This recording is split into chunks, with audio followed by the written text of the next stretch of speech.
Hey, what's going on, family? Good evening. Look, we're getting ready to get into the director's cut of Accountability, The Gas Man, a movie within a movie. So, this is where I got my start right here at Kelso Elementary. As a matter of fact, when I was in the first or second grade, I played a doctor in one of the school plays, right? And it's been on ever since. You know, this has been a goal of mine to succeed Right, I'm in up. Where I'm at? filmmaking. Look, I'm up here at Kelso Park. Yeah, Southside Kelso Park, man. But y'all stay tuned. We got more to bring you. You know what I'm saying? Hey, Cole, aka the cameraman.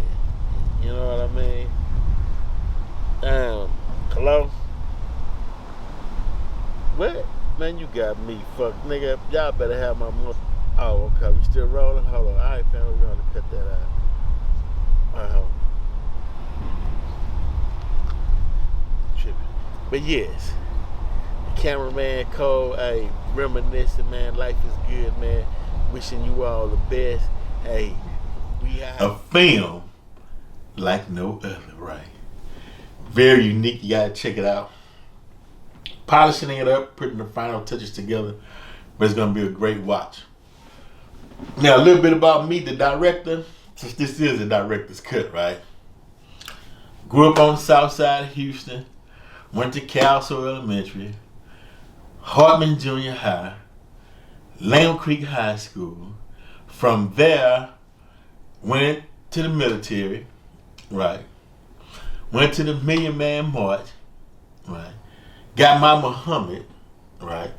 So, on some aspects of my work, such as the book I wrote after that was titled Consequence by Vince Cole Muhammad. Go check it out. Uh, book, and we're going to get into that in a second. Great book. From there, I did my first album titled Gangsta Blues by Cole Black. Sophomore album, Life Hustler by Cole Black, right? And the book and the music really was me giving back to the community and giving back to the universe, right? For all the things that I had an opportunity to learn and experience in my lifetime, right? And so I put that together to share with you guys so you can walk through the journey of life with me. And for those who couldn't afford or wasn't capable of taking trips to different places throughout the globe, y'all riding with me. We going together, right? Look, our energy and spirits, we riding, we getting ready to make things happen, right? So that's the purpose of the book and the music. Now, when I did my sophomore album titled Life Hustler, I wanted to do a video, right? Music video.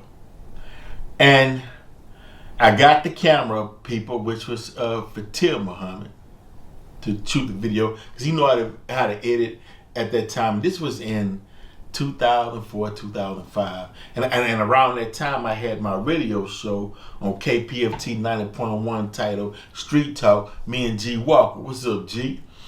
And so I was like, damn, man. I don't know anybody offhand that can direct the video, right? So I was like, man, you know what? I'm going to direct the video, right? So I directed the video Dirty South, which was on my sophomore album, Life Hustler.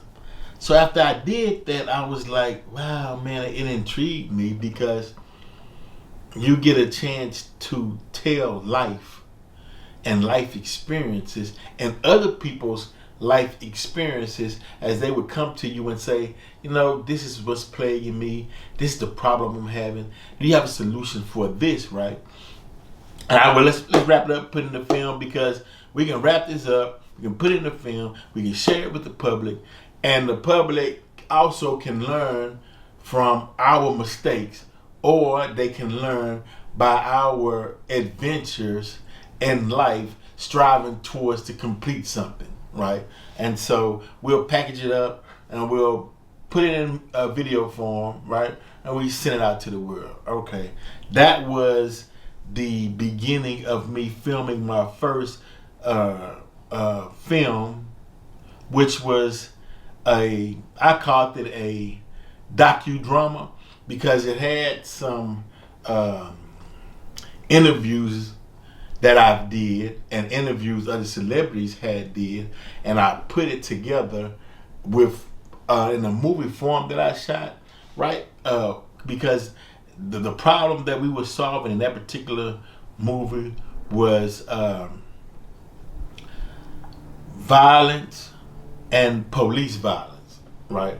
And what we were saying was, wow, you know, if the youth actually had a chance to extract themselves from the chaotic police brutality, the treatment of the police brutality, i.e., a state, what is that state they call it? Not a slave state, but over policing, or a police state. And so we wanted to mix that with the youth who are getting caught up in violence and gun violence, with drug dealers and the chaoticness of the shootouts that was going on between rival streets, rival factions throughout America, right? Not just Houston, because everything that was going on in the streets of America was taking place in every major city throughout America and overseas. Why, you may ask? Well, because damn, these are our seeds, this is the fruit, this is our future. So how can they grow and concentrate and learn what they need to learn and get out of life if they constantly being bombarded with negativeness, right? Or their choices is slim. Hey, look, man, look, if you jacking, you selling dope, you gonna be a cop, or you playing some type of sports, right? Then you just gonna limit me to that. That's all that you've got, right? Come on. So we like, look, man. And I saw this back then. It's like, look, what kind of future? And let's go back. We going back 20 years ago, right? 20 years ago. When you do an outlook on life, right? You say, wait a minute, man. What will the future look like in 2025? And remember, we thinking back in 2005. If we don't do something to curve where things are headed now. Look at the statistics. The household was being broken up. They trying to bash fathers, right? They're trying to they trying to have little boys come to school with bonnets on their head. I know what you're saying. I'm from the old school culture, and today they got the what do they call it? Your pronouns, and you can be this, and that. Look, man. I grew up. I played football, and when I saw C.J. Stroud, when Dale was injured and he was, crying, I thought the dude either had died or he was paralyzed, but he was crying, right? When I found out that he had dislocated his knee, and I'm like, dude, there's no crying in football. Where did that go? Back to the football players in the 60s, 70s, 80s, 90s, early 2000s. That was unheard of. Hell, Texas football is religion in Texas. These young kids getting hurt, same injury, and the player ain't even crying. It's like, dude, in football, just feel like this. You gotta toughen up. You know what I mean? It's the world we live in. It's the game we live in. So, well, I'll put it like this. It's the time I grew up in. I don't understand this new time, so I don't get involved and I don't touch those topics or subjects because I don't know them. It's not my thing. You know what I mean? I didn't grow up with it, so I don't have I don't have a take either or on the of that subject matter. Basically, what I'm saying, I'm simply saying that how things were in my time, you couldn't get away with as you are getting away with certain things in today's time. Okay, that's what I'm saying. Hope I cleaned it up so don't nobody say, call me, don't nobody try to cancel me. Put it like that. Okay, so I directed the video, Dirty South, on the Life Hustlers album, and it dawned on me. So I want to share my experience. I want to tie everything together. I didn't want to do movies where black woman's playing the mammy, and the black man got his hat in his hand and he's shuffling, and the white man treating him bad, and he, oh, mister, why you do me that way, mister? I'm trying to do the best I can. I ain't hurt nobody. I didn't want to do none of that. I didn't want to have a black woman out there shuffling, and you know what I mean. I'm finna go make some biscuits for master. I'm not doing. That's not who I am. Yeah, but I can't get too many shots though. Okay, this last one.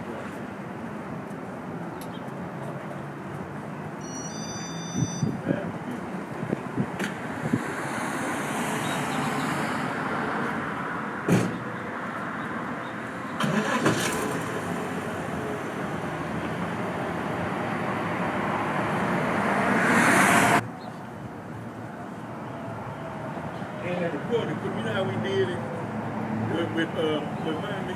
Yeah, I will at the time. You want to see the change? We run that line. We finna do, yeah, because I'm finna try. We finna do something different today. I'm finna try this. See if they know what they talking about. What's up with you?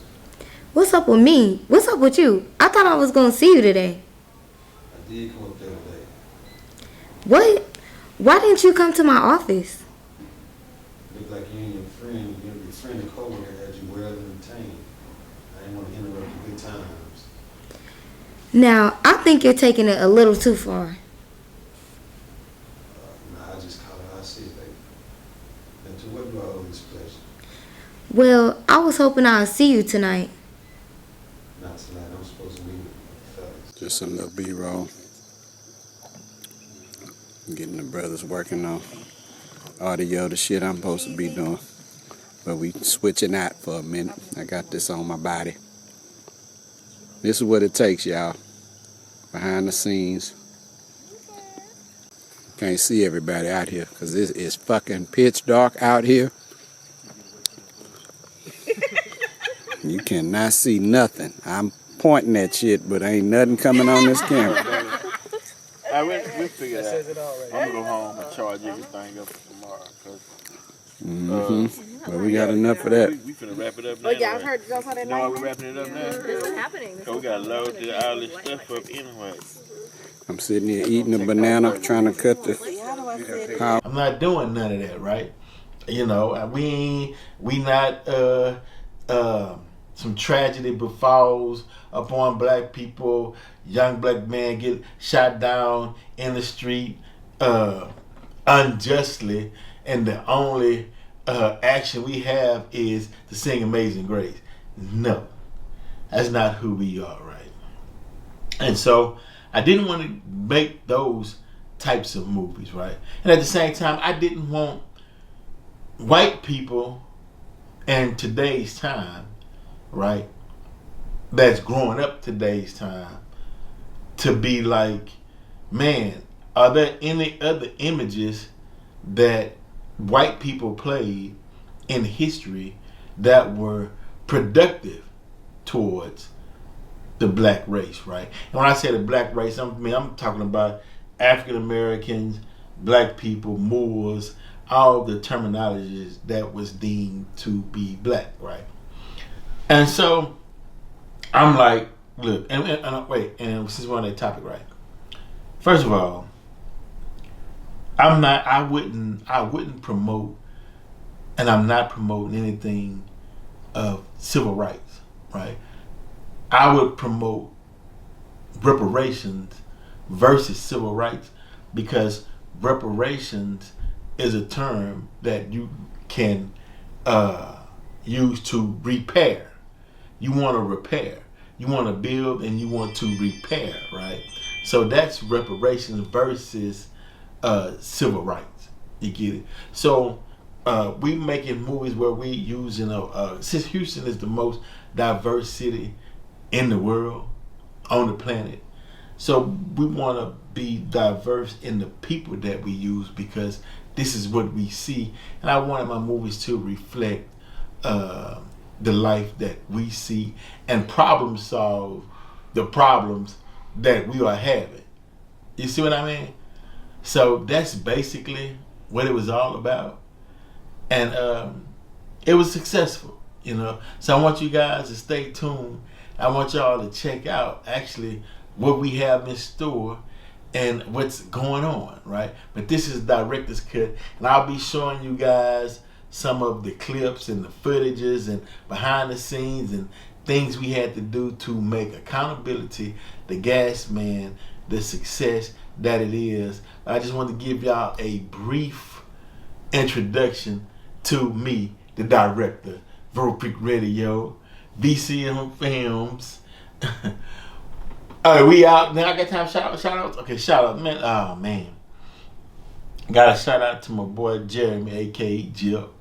You know what I mean? I got a shout out to the writer, Alan Wayne Johnson, right? Great writer. 2G on the sound. Mama 2G on the sound. My boy Marcus Mudd for help and assist and acting skills. You know. Miss Mommy played Princess. Appreciate you and your talent. Oh man, I cannot forget the wonderful Faith and Hustle, right? Nikki, who played Kelly in the movie. I mean, you talk about a one-of-a-kind energy and spirit. Cannot be beat. T-Bone on the cameras. My boy Ken, man, Vegan Vibes, always in the house.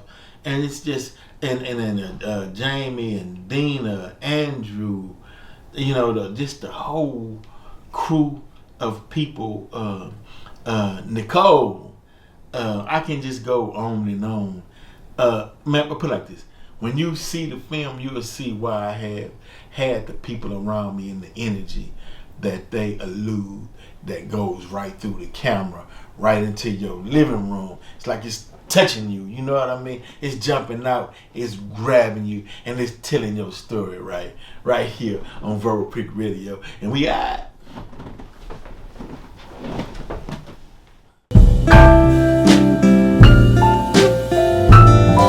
My God, girl, how are you? Hey girl, what's going on? How are you? I am doing so well. How was your New Year's? Girl, New Year's was good. I brought it in at the church house.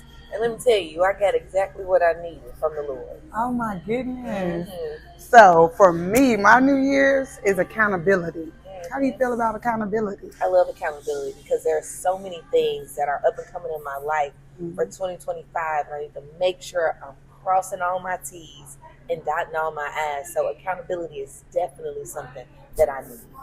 Absolutely. With Destiny Fulfilled Life Coaching and Faith and Finances, I just cannot wait for us to promote accountability, given that we're life coaches for dating, for marriage, in general. Absolutely. If they need a little sharpening, a little tools, iron sharpens iron.